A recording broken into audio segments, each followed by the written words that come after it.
जय सिया राम। जय श्री सीताराम। जय श्री सद्गुरु नारायण भगवान की। सभी भक्तों की जय। अपने अपने माता पिता की जय। आज का प्रसंग एक ऐसे महात्मा का लेके आया हूं जो कि अभी मतलब ज्यादा से ज्यादा मान लीजिए कि 100 वर्ष भी ना हुए होंगे। ऐसे महात्मा मतलब मुश्किल से 20-25 साल हुए उनको भगवान में विलीन हुए, जिनको यक्ष अपने साथ लेके गया। कहते हैं यक्ष गंधर्व किन्नर, ये सब शास्त्रों की बात है, नहीं मानने की बात है और सच्ची बात। ये घटना आगरा के पास जंगनेर नामक गांव है। अब जिस व्यक्ति को भरोसा ना हो वहां जाके पूछ सकता है। तो वहां जंगनेर में एक महात्मा जी का सिद्ध आश्रम है। पहले से ही महात्मा जी थे वहां। वो महात्मा जी अंतर्ध्यान हो गए। अंतर्ध्यान मतलब भगवान के चरणों में विलीन हो गए। कुछ दिन के बाद श्री वृंदावन धाम में रहने वाले श्री हरे राम बाबा को गुरु जी ने कहा कि कुछ दिन जाके जगनेर के जो आश्रम है वो महाराज जी का, वहां तुम भजन कीर्तन करो। अब गुरु की आज्ञा हो गए। वहां पहुंचे, उन्होंने बढ़िया तन्मयता के साथ पूरे इंद्रियों को एकत्रित करके जो भजन कहते हैं वो भजन उन्होंने किया। बढ़िया सीताराम सीताराम सीताराम दिन भर कहते, रात भर कहते, उनका काम था। उसी जगनेर गांव का एक सेठ था। ये आगरा के पास जगनेर गांव है। वो सेठ जब देखा कि एक महात्मा जी वहां बैठे हैं और वहां ना पानी की व्यवस्था ना भोजन की व्यवस्था, तो उसने 2-3 दिन के बाद 2-3 दिन महाराज जी ऐसे रह गए, हरे राम बाबा। 2-3 दिन के बाद वो उनको लगभग 1 पाव आटा, घी, आलू, नमक यही दे देता था। और महाराज जी वहीं धूनी लगाकर टिक्कड़ बढ़िया बना लेते थे। अपना भोजन प्रसाद होता था और एक घड़ा पानी, क्योंकि वहां पानी की व्यवस्था थी नहीं। और इसी से उनका गुजारा होता था। इसी तरह करते करते 6-7 दिन बीत गए और वो प्रतिदिन पहुंचाने लगा सेठ।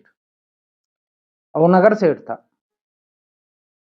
महाराज जी हरे राम बाबा जी रात में बढ़िया भजन कर रहे थे, तो ठीक मध्य रात्रि में एक काला शरीर और बड़ा विशालकाय शरीर था, वो आया और महाराज जी के चरणों में दंडवत प्रणाम किया और बोला कि महाराज जी जब से आप यहाँ आए भजन करने तो मुझे बड़ा अच्छा लग रहा है।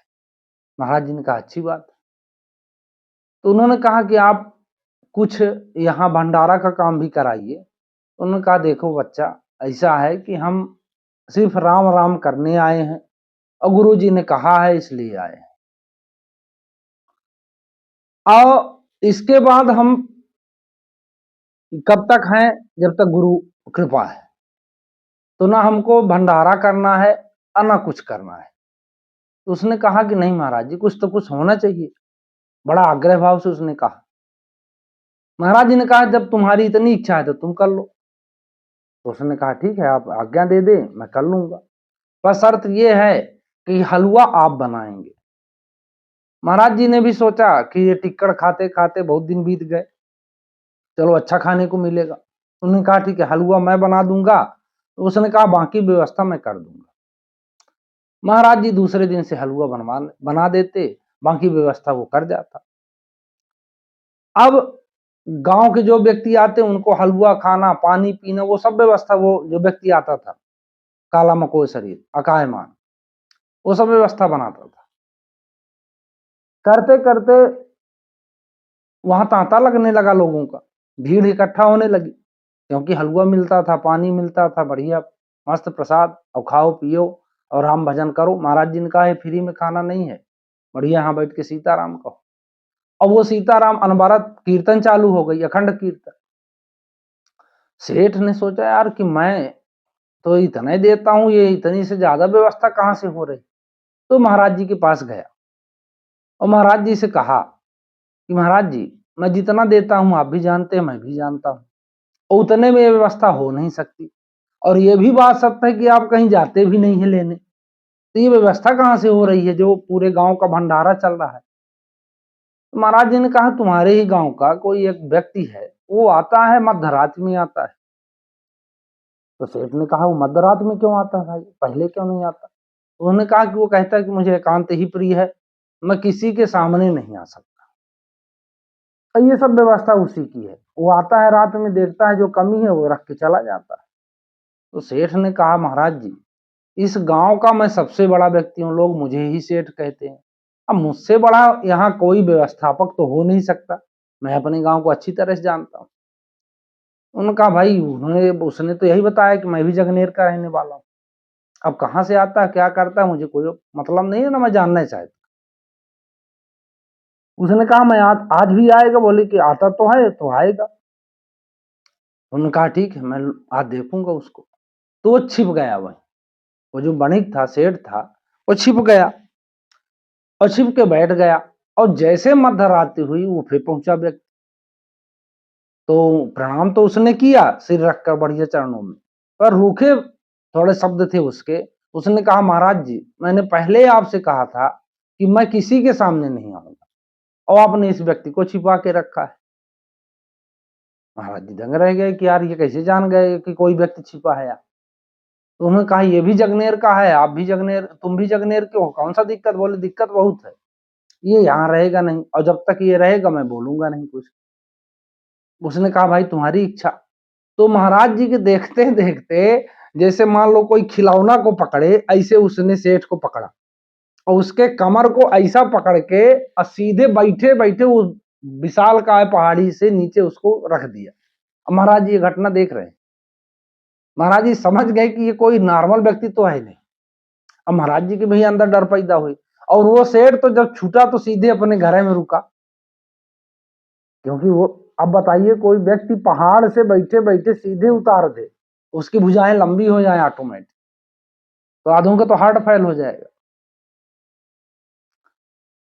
लेकिन महाराज जी सोचे कि ये तो है अद्भुत व्यक्ति, इंसान तो नहीं है। उन्होंने कहा बच्चा तुम हो कौन, सही सही बताओ। तो उसने हाथ जोड़ा, बोला महाराज जी मैं यक्ष हूं, और मैं इसी पहाड़ में धन का, जो धन संचय है इस पहाड़ में बहुत धन है, मैं उसी की सुरक्षा के लिए तैनात हूं। और प्रभु की प्रेरणा यह है कि जब कोई अच्छे संत यहाँ आए तो उनकी मैं सेवा करता हूं। इसके पास पहले भी ग्वाल बाबा थे, मैं उनकी सेवा करता था। हाँ, ग्वाल बाबा का आश्रम है। और उनके चले जाने के बाद कोई आया ही नहीं अच्छे संत, आप आए, आपकी सेवा कर रहा हूं। तो उसने कहा भाई, महाराज जी ने कहा कि फिर तो धन कहाँ है, तुम रहते कहाँ हो। तो ये बोले कि एक सूखा कुआं था, उस सूखे कुएं में, बोले सूखे कुएं में रहता हूं। तो महाराज जी को ऐसे लिया, उठाया और उसी सूखे कुएं में कूद गए। महाराज जी ने कहा कि हो गया, लगता है कि आज अंतिम दिन है हमारा। और जब वो सूखे कुएं में कूदता है तो महाराज जी की आंख जब खुली तो देखे तो बहुत विशाल काय भवन, राजमहल जिसको बोल सकते हैं, वहां नौकर चाकर और उसकी धर्म पत्नी बच्चे तक थे उसके। और उसके पैर, उनके महाराज जी के धर्म पत्नी उसकी निकली और पैर धोई। धोने के बाद महाराज जी को विधिवत उसका उनका स्वागत सत्कार हुआ। और महाराज जी ने कहा भाई मुझे पहुंचाओ अब। तो उन्होंने कहा ठीक, पहुंचा दिए। तो महाराज जी ने निश्चय किया कि यहाँ रहना बेकार है, क्योंकि यहाँ ये मुझे दूसरे चक्कर में फंसाने के चक्कर में ये धन संपत्ति में करूंगा क्या। ये सोच के वो रात में सीधे अपना डेरा डकूला उठाए, डेरा डकूला क्या जो भी था उनका दंड कमंडल उठाए और चल दिए। जैसे पहाड़ के नीचे पहुंचे फिर वो व्यक्ति खड़ा हो गया, यक्ष हो। यक्ष कहा महाराज जी मुझसे कोई गलती हुई। तो श्री हरे राम बाबा जी ने कहा कि तुमसे कोई गलती नहीं हुई, बच्चा मैं राम राम करने आया था। ये धन संपत्ति सिद्धि मिद्धि मुझे नहीं चाहिए और न मैं इसके चक्कर में फंसना चाहता। और तुम बढ़िया कीर्तन कराओ, भंडारा कराओ, मुझे कोई दिक्कत नहीं है। तो कहते हैं कि वो भंडारा कुछ दिन तक ऑटोमेटिक चलता रहेगा और फिर इसके बाद जब कोई वहां मुखिया नहीं था तो उसने बंद कर दिया एक्शन। तो कहने का भाव ये है कि हम अपने कर्म को करें, पर भगवान यथावत है, ब्रह्म यथावत है, उसको माने। भगवान के नाम में अटूट ताकत है, ये सिद्ध महात्मा यही बताते हैं। अब हम कुएं के गूलर हैं, मेढक हैं, बाहर निकलकर दुनिया जानते नहीं। मोबाइल भी उठाते हैं तो एंड बैंड देखना, इनको देखिए तो इनसे ज्ञान वृद्धि होगी। मैं ज्यादा तो पढ़ा लिखा नहीं हूं, पर काका काका ABCD मुझे ज्ञान है ना। लेकिन इतना जरूर थोड़ा, मतलब वो भी 100% में 0.001 ऐसे लगा के 1 बना लीजिए। इतना मेरे बात थोड़ा समझ में आ रही है कि नहीं, इस शिक्षा से अपना पूर्ण कल्याण नहीं हो सकता, ये ध्रुवांग सत्य। क्योंकि ये शिक्षा हमारी सिर्फ लौकिक उन्नति भी पूर्ण रूपेण नहीं कर सकती, परलौकिक तो छोड़ दीजिए, इसमें दम नहीं है। क्योंकि लॉर्ड मैकाले की वैसे भी शिक्षा पद्धति जो हम लोग पढ़ रहे हैं, और एक एग्जाम्पल है कि x+y का होल स्क्वायर हमको जीवन भर पढ़ाया जाता है, और आप लोग सोचिए कि उसका काम कहाँ आता है। तो हम शिक्षा बोझित शिक्षा पढ़ रहे हैं जो कि बोझ बना रही, बाकी कोई इसका मतलब नहीं है।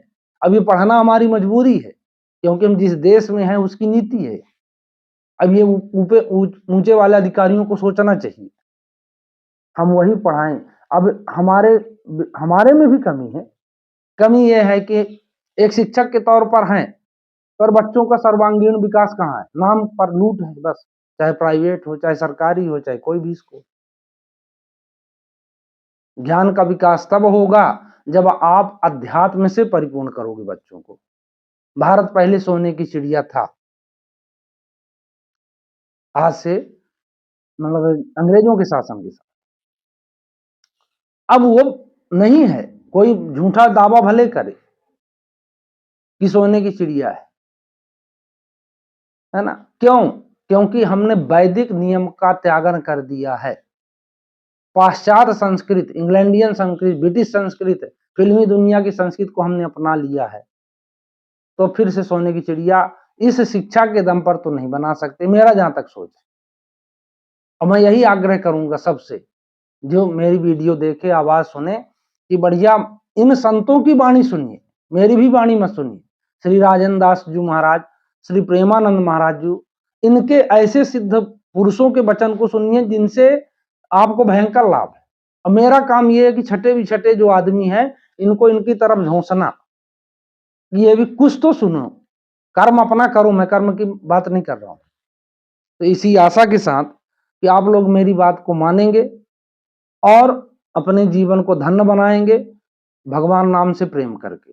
जय श्री सीताराम।